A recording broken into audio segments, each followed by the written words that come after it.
In a phone call today, Prime Minister Modi once more congratulated Russian President Vladimir Putin on his landslide election win. In the next few hours, he also had a conversation with President Volodymyr Zelenskyy of Ukraine, reiterating to both leaders India's unwavering support for diplomatic and dialogue-based approaches to resolving the Russia-Ukraine issue. In their first conversation of the year, Modi emphasized India's people-centric strategy and stated that his government will keep using all available resources to promote a peaceful resolution of the issue. In contrast to China, India has neither developed a peace plan or extended a formal offer to mediate, but it has long insisted that it would be pleased to support any global peace initiative.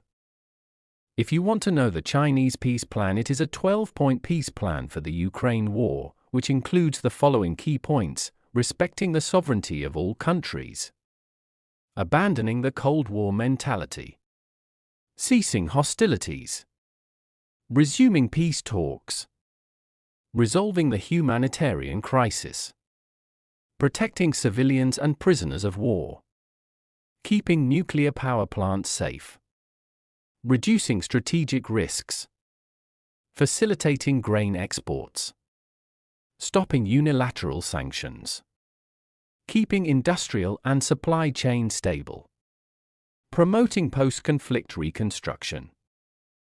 During the phone conversation, Zelenskyy thanked India for its humanitarian assistance, support of Ukraine's sovereignty and territorial integrity, and active participation in peace formula meetings.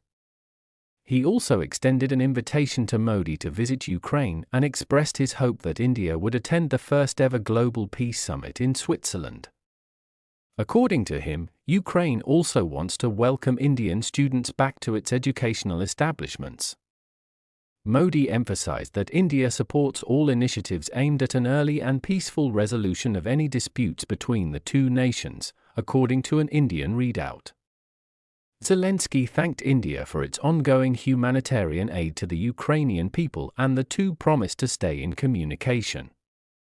They also talked on ways to deepen the partnership between India and Ukraine in a number of areas ahead of the Foreign Minister of Ukraine's travel to India later this month.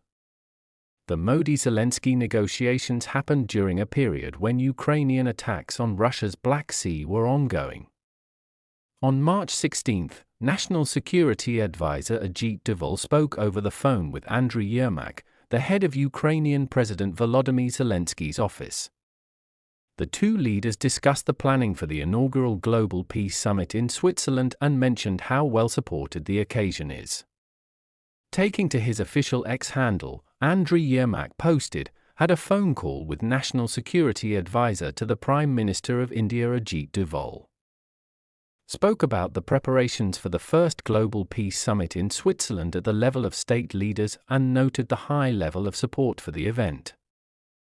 Yermak updated Doval on the front lines of the confrontation between Russia and Ukraine, his nation's victory over Russia in the Black Sea, the struggle against Russian aircraft, and the development of Ukraine's defense industry. During his call to Putin, the Prime Minister wished Putin peace, progress, and prosperity of friendly people of Russia, and congratulated him on his re-election.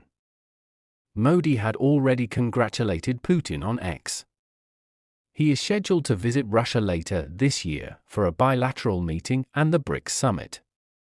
Russia claims that the leaders also committed to coordinating their efforts with multilateral organizations like the SCO and BRICS, as well as development in mutually beneficial trade and energy connections. The two leaders decided to work together in the upcoming years to further develop their special and privileged strategic partnership between their two nations. The Indian government stated they also reviewed progress in various areas of bilateral cooperation and exchanged views on regional and global issues of mutual interest. Modi also restated India's steadfast stance in favor of diplomacy and dialogue as the best course of action.